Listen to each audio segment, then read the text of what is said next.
আপনি কি জানেন কিছু সাধারণ ভুলের জন্য দাঁতের অনেক বড় ক্ষতি হয়ে থাকে? আজকে জানবো এরকম ৫টি ভুলের কথা যা অনেকেই করে থাকেন। ব্রাশ না করে ঘুমানো। রাতে ব্রাশ না করলে মুখে জমে থাকা ব্যাকটেরিয়া দাঁতের ক্ষয়, ক্যাভিটি বা দুর্গন্ধের কারণ হতে পারে। খুব জোরে ব্রাশ করা।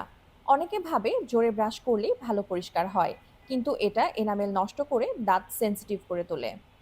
চিনি বা সফট ড্রিঙ্কস খাওয়ার পর পানি না খাওয়া। চিনিযুক্ত খাবার খাওয়ার পর মুখে অ্যাসিড তৈরি হয়, যা দাঁতের ক্ষয় ঘটাতে পারে। পানি খেলে এই অ্যাসিড ধুয়ে যায়। ডেন্টিস্টের কাছে না যাওয়া।